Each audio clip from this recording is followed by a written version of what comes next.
ये घटना 1999 के आसपास की है। दिल्ली में रहने वाले हमारे एक दूर के रिश्तेदार पहली बार हमारे गांव जगनपुरा में अपने एक नज़दीकी रिश्तेदार के घर पर आए, पर वहां उनका मन नहीं लगता था।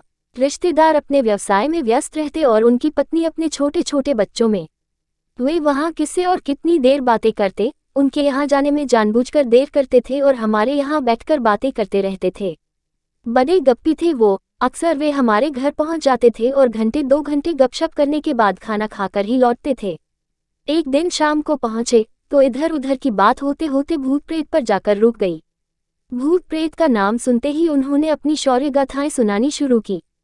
फलाने जगह में भूत के भय से जाने से लोग डरते हैं, मैं वहां रात भर रहा, फलाने जगह पर ये किया वो किया, और हम सभी उनके हिम्मत के आगे नतमस्तक थे। मेरी मम्मी ने 1-2 बार रात के समय इस तरह की बातें न करने की याद भी दिलाई, पर वो नहीं माने। नहीं चाची जी, भूत प्रेत कुछ होता ही नहीं है, वैसे ही मन का वहम है ये, और न जाने कहाँ कहाँ के ऐसे वैसे किस्से सुनाते ही रहे। उस दिन खाते पीते कुछ अधिक ही देर हो गई थी। रात के 11 बज गए थे। गांव में काफी सन्नाटा हो जाता है। उस घर की छत से आवाज दे देकर बच्चे बार बार बुला रहे थे। सामने के रास्ते से जाने से, कई मोड़ पर जाने से उनका घर हमारे घर से कुछ दूर पर जाता था, पर खेत से होकर एक शॉर्टकट रास्ता था। हम लोग अक्सर उसी रास्ते से जाते आते थे। उन्होंने भी उस दिन उसी रास्ते से जाने का निश्चय किया।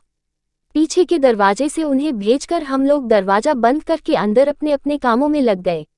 अचानक मेरी छोटी बहन के दिमाग में क्या आया, छत पर जाकर देखने लगी कि वे उनके घर पहुंचे या नहीं। अंधेरा काफी था, मेरी बहन को कुछ भी दिखाई नहीं दिया। वह छत से लौटने वाली ही थी कि उसे महसूस हुआ कि कोई दौड़कर हमारे बागान में आया और सामने नीम के पेड़ के नीचे छुप गया। मेरी बहन ने पूछा, कौन है? उनकी आवाज आई, मैं हूँ, आप चाचा जी के यहाँ गए नहीं? खेत में कुएं के पास कोई बैठा हुआ है। गांव में रात के अंधेरे में चोरों का ही आतंक रहता है। उनकी इस बात को सुनकर हम लोगों को चोर के होने का ही अंदेशा हुआ। जल्दी जल्दी पिछवाड़े का दरवाजा खोला गया। पूछने पर उन्होंने हमारे अंदेशे को गलत बताते हुए कहा कि वह आदमी नहीं, भूत प्रेत जैसा कुछ है, क्योंकि कुएं के पास उसकी 2 लाल लाल आंखें चमक रही हैं।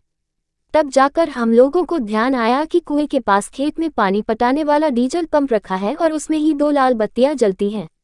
जब उन्हें ये बात बताया गया तो उन्होंने एकदम से झेपकर कहा, ओह! हम तो उससे डर खा गए। बेचारे कर भी क्या सकते थे। इस डर खाने की कहानी ने तुरंत बखानी गई उनकी निडरता की कहानियों के पोल को खोल दिया था। फिर थोड़ी ही देर बाद वे चले गए, और हमारे घर के माहौल की तो पूछिए मत। हम लोगों को तो बस हंसने का एक बहाना मिल गया था। समाप्त।